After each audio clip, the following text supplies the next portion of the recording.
जाते हुए लम्हों 2021 में एक बार फिर आपका खैर मकदम है।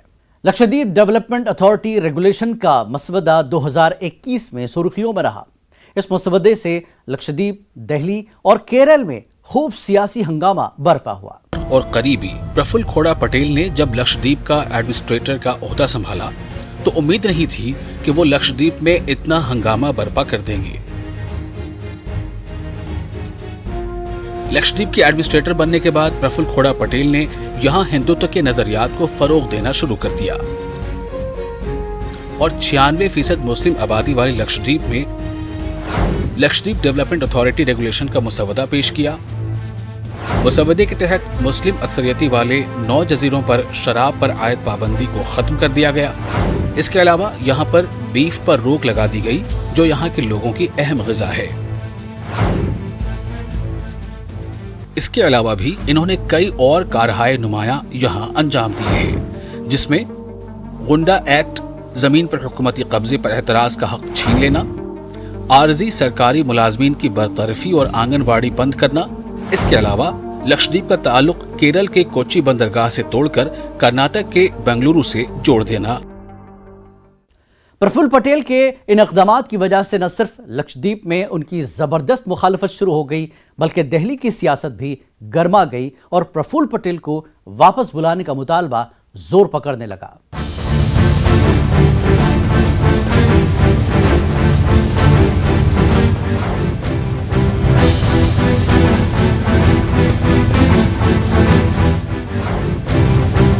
प्रफुल्ल पटेल ने लक्षद्वीप में मुखालफत को कुचलने के लिए गुंडा एक्ट लगा दिया,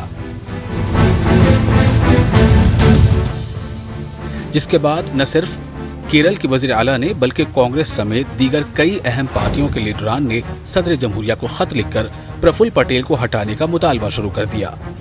कांग्रेस रुकन पार्लियामेंट राहुल गांधी ने भी इस सिलसिले में पीएम मोदी को खत लिखकर मुदाखलत की अपील की। राहुल गांधी ने खत के जरिए पीएम मोदी से गुजारिश की कि वो इस मामले में मुदाखलत करते हुए ये यकीनी बनाएं कि मरकज के ज़ेर इंतजाम इस इलाके के हाकिम प्रफुल्ल खोड़ा पटेल के अहकाम को वापस लिया जाए। केरल असेंबली ने लक्षद्वीप इंतजामिया की कार्रवाई के खिलाफ एहतजाज करते हुए वहाँ के लोगों से इजहार यकजहती करते हुए असेंबली में मुत्तफ़िक़ा तौर पर एक करारदाद मंजूर की। वज़ीर आला पिनराई विजयन ने करारदाद पेश करते हुए लक्षद्वीप जज़ायर में देसी तर्ज जिंदगी और माहौलियाती निज़ाम को तबाह करने की कोशिश का प्रफुल्ल खोड़ा पटेल पर इल्ज़ाम लगाया। उन्होंने इल्ज़ाम लगाया कि लक्षद्वीप में पिछले दरवाजे से भगवा एजेंडा नाफिज करने का मंसूबा बनाया जा रहा है।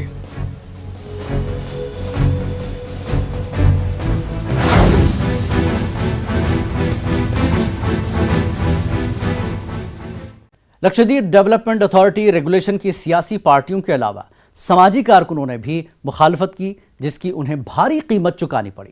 ताहम अदलिया की मदाखलत से प्रफुल्ल खोड़ा पटेल को झटका लगा।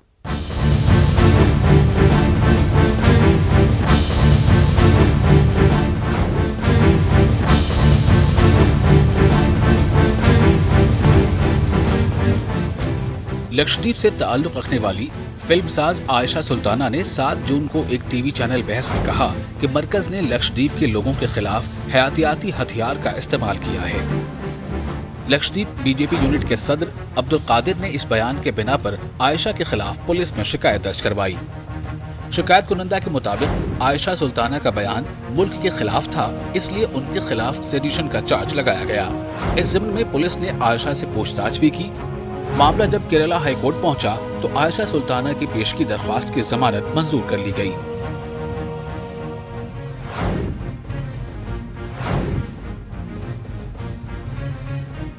इसके बाद केरल हाई कोर्ट ने लक्षद्वीप में डेयरी फार्मों को बंद करने और स्कूलों में तलबा को दिए जाने वाले मिड डे मील से गोश्त न देने के हुक्म पर अबूरी रोक लगा दी।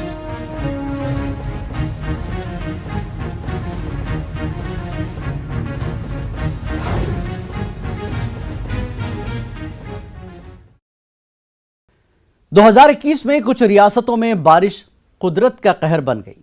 आंध्र प्रदेश में बेमौसमी बारिश ने जबरदस्त कोहराम मचाया।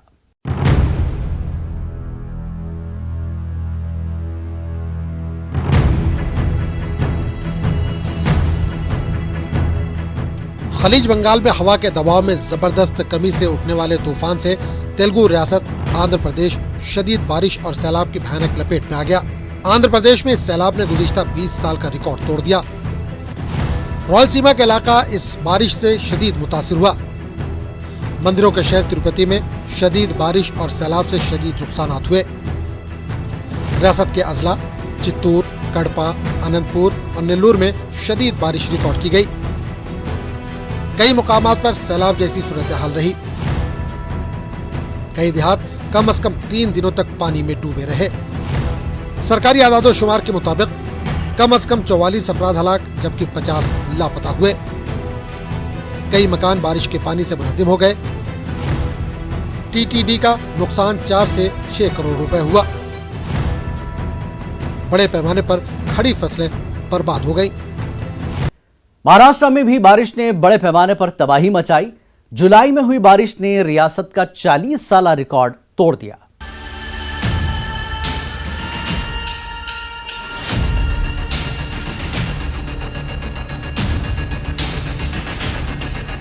महाराष्ट्र के कई अजला में बारिश 22 जुलाई 2021 को शुरू हुई और मगरबी अजला में शदीद बारिश हुई और रियासत के कई अजला सैलाब की लपेट में आ गए। इस सैलाब से सबसे ज्यादा मुतासिर इलाके रायगढ़, रत्नागिरी, सिंधुदुर्ग, सतारा, सांगली और कोल्हापुर रहे। शदीद बारिश की वजह से इन अजला में 1020 से ज्यादा गांव मुतासिर हुए। 3,75,000 से ज्यादा लोगों को बचाया गया। एक अंदाजे के मुताबिक सैलाब में 2 लाख हेक्टेयर से ज्यादा फसलों को नुकसान पहुंचा। मरकजी हुकूमत ने 27 जुलाई 2021 को 700 करोड़ के माली इमदाद का ऐलान किया। मुख्तलिफ बुनियादी ढांचों को नुकसान पहुंचा। तकरीबन 800 पुल सिरे आवा गए।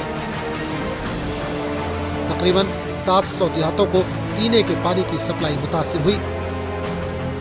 बारिश की वजह से तकरीबन 14,700 ट्रांसफार्मर को नुकसान पहुंचा। तमिलनाडु के कुन्नूर में 8 दिसंबर को पेश आए हेलीकॉप्टर हादसे में हिंदुस्तान ने मुल्क के पहले सीडीएस बिपिन रावत को खो दिया। इस हादसे में जनरल बिपिन रावत और उनकी अहलिया समेत 14 अफराद जाँ बहक हो गए।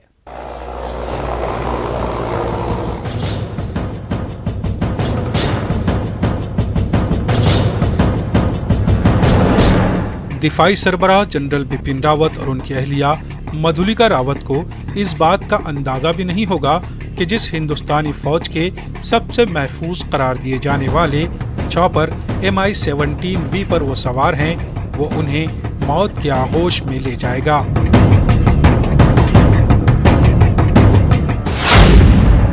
General Rawat Wellington arm forces college में लेक्चर देने के लिए जा रहे थे।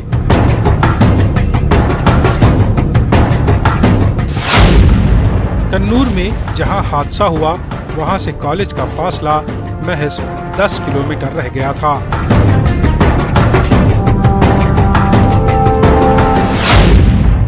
हेलीकॉप्टर हादसे के बाद इसमें आग लग गई, जिससे इसमें सवार कई अफसरान बुरी तरह झुलस गए।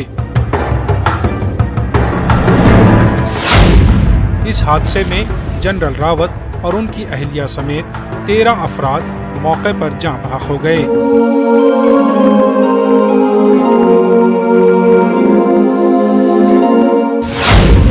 और 15 दिसंबर को कैप्टन वरुण सिंह का अस्पताल में इंतकाल हो गया।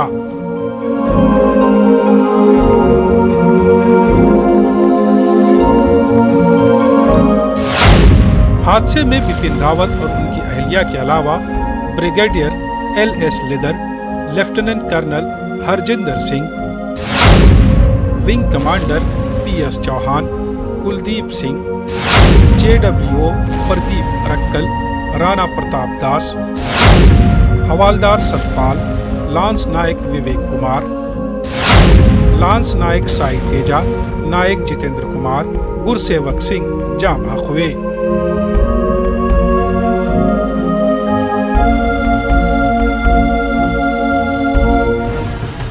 हेलीकॉप्टर हादसे की जांच जारी है, लेकिन ये सवाल अहम है कि हिंदुस्तानी फौज के सबसे महफूज करार दिए जाने वाले चॉपर MI-17V5 आखिर कैसे हादसे का शिकार हो गया? क्या खराब मौसम हादसे की वजह बना?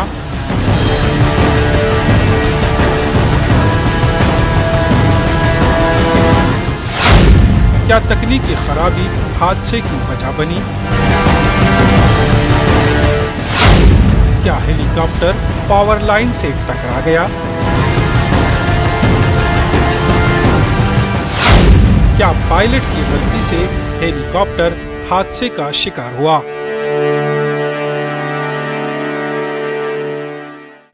पाँच अगस्त 2019 को जम्मू कश्मीर में दफा 370 और 35 को मनसूख कर दिया गया, जिसके बाद जम्मू कश्मीर की सियासी पार्टियों और मरकजी हुकूमत के बीच में जिससे खला पैदा हो गया।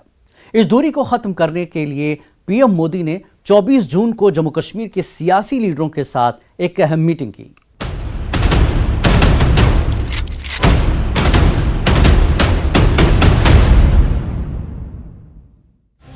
जम्मू कश्मीर में तकरीबन 2 साल के सियासी तात्तुल के बाद वजीर आजम नरेंद्र मोदी की क़यादत में जम्मू कश्मीर के मुस्तकबिल के लाहे अमल को लेकर दिल्ली में अहम मीटिंग हुई।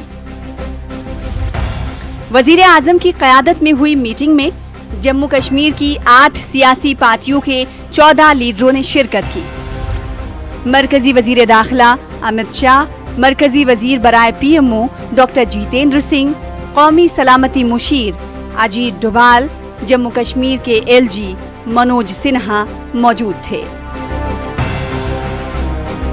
3.5 घंटे तक चली इस मीटिंग में जम्मू कश्मीर के मुस्तकबिल के लाहे अमल पर तबादले ख्याल किया गया। मुख्तलिफ सियासी पार्टियों से ताल्लुक रखने वाले जम्मू कश्मीर के लीडरों ने अपना मौक़िफ़ पेश किया। ज्यादातर लीडरों ने जम्मू कश्मीर का रियासती दर्जा बहाल करने और असेंबली इलेक्शन कराने की मांग की।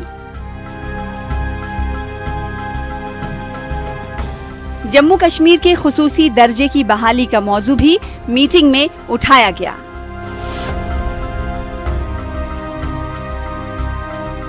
कुल जमाती मीटिंग में वजीर आजम नरेंद्र मोदी ने कहा कि वो दिल्ली की दूरी और दिल की दूरी भी मिटाना चाहते हैं। वजीर आजम ने सभी लीडरों की बात सुनी और कहा कि उन्हें खुशी है कि सभी ने अपनी बात बेबाक तरीके से किसी डर के बगैर कही। ये खुली बहस थी जो कश्मीर के बेहतर मुस्तकबिल के लिए थी। वजीर आजम ने मजीद कहा कि मीटिंग का अहम इशू कश्मीर में जमहूरी अमल की बहाली था। मीटिंग में वजीर आजम नरेंद्र मोदी ने कहा कि पहली तरजीह डीडीसी इलेक्शन की तरह असेंबली इंतखाबात कराना है। ये इंतखाबात तभी मुमकिन है जब हदबंदी लागू हो जाएगी। वजीर आजम ने कहा कि मैं जम्मू कश्मीर में जमहूरियत की जड़ों को मजबूत करना चाहता हूँ ताकि रियासत के लोगों की जिंदगी बेहतर हो सके।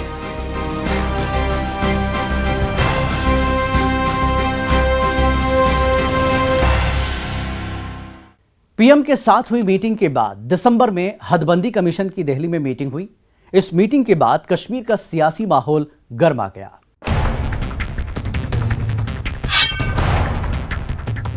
सुप्रीम कोर्ट की साबिक जज रंजना देसाई की सरबराही में जम्मू कश्मीर हदबंदी कमीशन की दूसरी मीटिंग हुई। इस मीटिंग में जम्मू कश्मीर हदबंदी कमीशन ने नशिस्तों को बढ़ाने के मुसव्वदे को पेश किया। जम्मू खित्ते के लिए 6 इजाफी असेंबली नशिस्तें और 1 सीट कश्मीर के लिए तजवीज की गई, जबकि दर्ज फहरिस्त जातों और दर्ज फहरिस्त कबाइल के लिए 16 हल्के मखसूस किए गए। शेड्यूल ट्राइब के लिए 9 और शेड्यूल कास्ट के लिए 7 सीटें तजवीज की गई हैं। कश्मीर डिवीजन में इस वक्त 46 और जम्मू में 37 नशिस्तें हैं। हदबंदी कमीशन की मीटिंग के बाद कश्मीर का सियासी माहौल गर्मा गया। मीटिंग के फौरी बाद नेशनल कॉन्फ्रेंस नायब सदर उमर अब्दुल्ला ने जम्मू कश्मीर हदबंदी कमीशन की सिफारिशात को नाकाबिले कबूल करार देते हुए कहा कि कमीशन की सिफारिशात पर बीजेपी का सियासी एजेंडा गालिब रहा है। पीडीपी सदर महबूबा मुफ्ती ने ट्वीट में कहा कि हदबंदी कमीशन के मुतालिक मेरे खदशात गलत नहीं थे। उनका ट्वीट में मजीद कहना था, मर्दमशुमारी को नजरअंदाज करते हुए एक खित्ते के लिए 6 सीटें और कश्मीर के लिए सिर्फ 1 सीट तजवीज करके वो लोगों को एक दूसरे के खिलाफ लड़ाना चाहते हैं।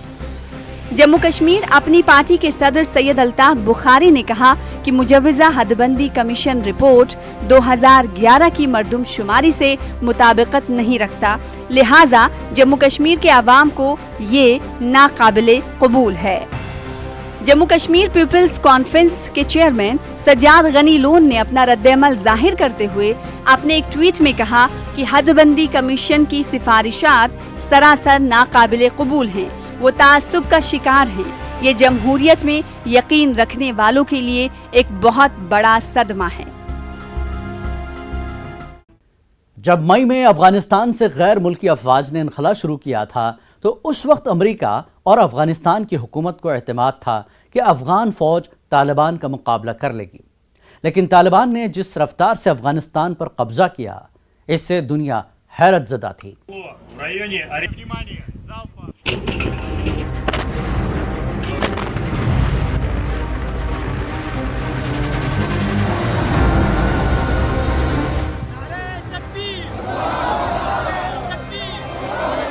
तालिबान की अफगानिस्तान पर तेज तरीन पेशकदमी उनकी जंगी सलाहियतों ही का नतीजा नहीं थी, बल्कि अफगान फोर्सेस के हथियार डालने और समझौतों की वजह से तालिबान की पेशकदमी मुमकिन हो सकी, कम से कम आदद शुमार के हिसाब से।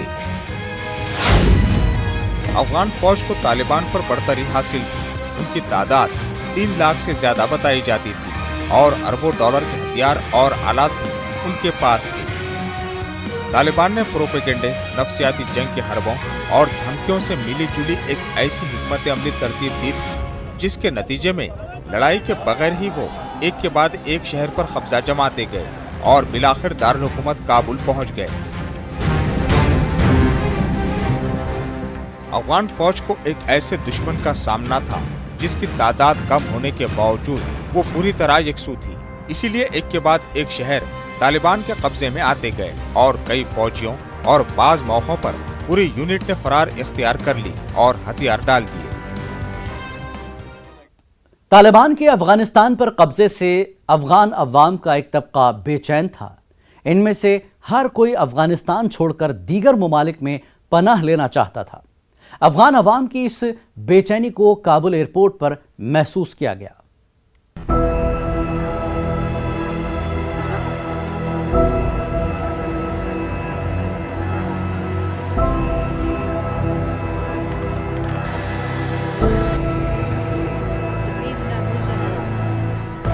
तालिबान के कब्जे के बाद शहरियों में शदीद खौफ और हरास पाया जा रहा था।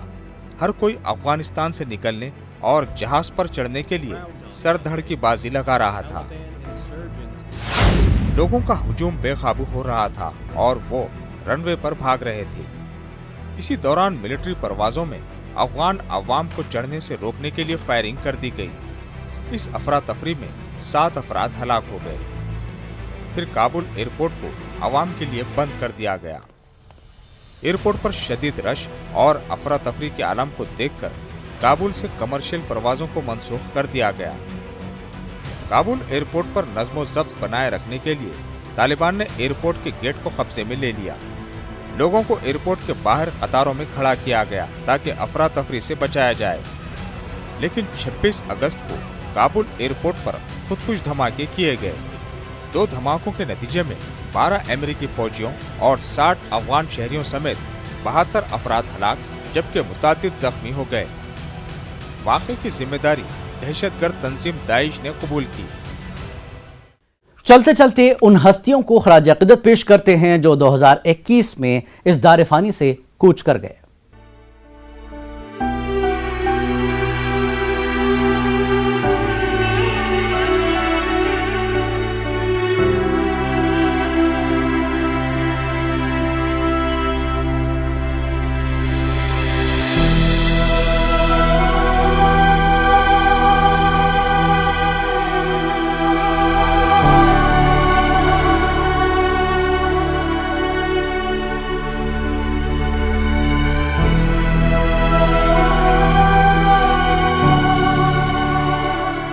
जाते हुए लम्हों 2021 में फिलहाल इतना ही। आदाब। ब्लूपर्स। मैं हूँ हिना जुबैर। सबसे पहले बुलेटिन की सुर्खियों पर एक नजर डालेंगे।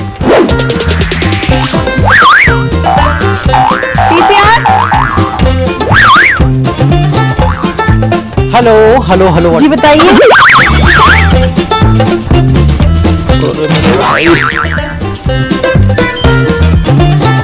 अब्बास साहब अस्सलाम वालेकुम। खास मुलाकात में फिलहाल इतना ही। मुझे दीजिए इजाजत।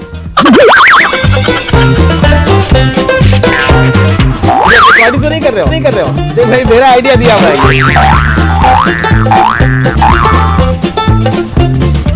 आज तेलुगु मेकअप हो गया, समझे?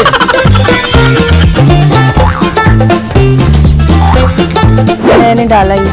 लंबी बीमारी के बाद हुआ इंतकाल। न्यूज 18 उर्दू पर महाराष्ट्र के अमरावती की पुलिस कमिश्नर भूल गई वो डालना।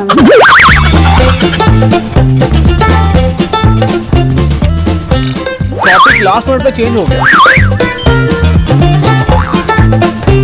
इन खवातीन के जज्बों की सताइश भी करनी है जिन्होंने तमाम मुखालिफतों गलत हो गया भूल